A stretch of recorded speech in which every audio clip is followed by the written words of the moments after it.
semuanya, perkenalkan nama aku Rafki Maulana Al-Faris Bijayoko dari kelas 9I nomor absen 22. Nah, dalam vlogku kali ini aku akan membahas penting gak sih MBG itu? Beberapa waktu lalu, aku scroll berita di HP, tiba-tiba muncul kabar soal program MBG yang malah bikin heboh. Katanya siswa di Maluku keracunan setelah makan dari program MBG. Ada yang pusing, ada yang muntah, bahkan ada yang harus dilarikan ke rumah sakit. Aku langsung mikir, loh bukannya ini program buat bantu anak-anak biar sehat, kok malah jadi kebalikannya? Padahal niatnya bagus banget, biar anak-anak di sekolah bisa belajar tanpa lapar dan dapat asupan gizi yang layak. Tapi ya gitu, kadang niat baik bisa salah arah kalau pelaksanaannya nggak bener. Nah, kalau dipikir-pikir, masalahnya bukan di programnya, tapi di pelaksanaannya. Ada yang bilang makanannya disiapin buru-buru, disimpan terlalu lama, bahkan nggak dicek ulang sebelum dikirim. Dan ini sering banget terjadi di program besar. Targetnya yang baik, tapi kalau dikerjakan setengah hati, hasilnya bisa jadi bencana. Padahal tujuan MBG itu jelas, biar anak-anak bisa belajar tanpa perut kosong. Nah, kalau kita pikir lebih dalam lagi, ini bukan cuma tentang makanan, tapi ini tentang tanggung jawab. Sama kayak di sekolah, tugas kelompok itu tujuannya bagus, tapi kalau cuma satu orang saja yang kerja, hasilnya akan amburadul. Program sebesar MBG itu butuh kerjasama dari pemerintah, sekolah, penyedia makanan, bahkan masyarakat. Karena yang dimakan itu bukan kertas, tapi makanan beneran yang masuk ke tubuh anak-anak dan diserap oleh anak-anak.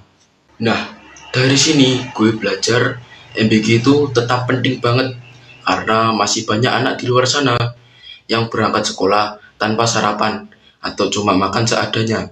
Tapi yang bikin penting itu bukan cuma makan gratisnya, melainkan jaminan gizinya yang aman dan bersih. Gak ada gunanya kalau gratis, kalau ujung-ujungnya bikin sakit. Jadi niat baik aja gak cukup, harus diiringi dengan cara yang benar.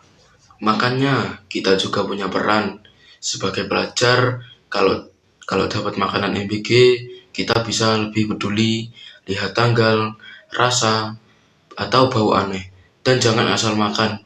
Sebagai masyarakat, kita harus dukung programnya, tapi juga kritis kalau ada yang salah.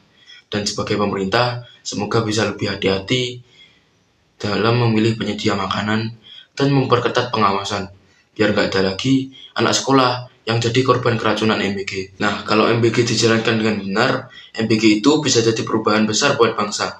Anak yang kenyang bisa belajar dengan fokus, anak yang sehat bisa tumbuh dengan cerdas.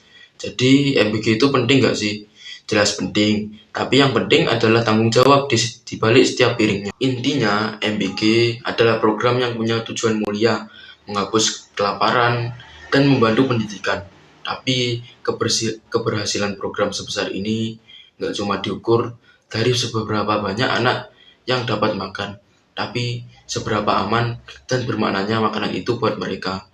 Kalau kita semua, dari masyarakat sampai pemerintah, bisa jalan bareng, program kayak MBG bisa jadi bukti bahwa Indonesia bukan cuma peduli, tapi juga bisa, karena sebaik-baiknya program gratis tetap harus bernilai gizi. Nah, segitu saja vlogku kali ini. Terima kasih telah mendengarkan dan memperhatikan. Wassalamualaikum warahmatullahi wabarakatuh.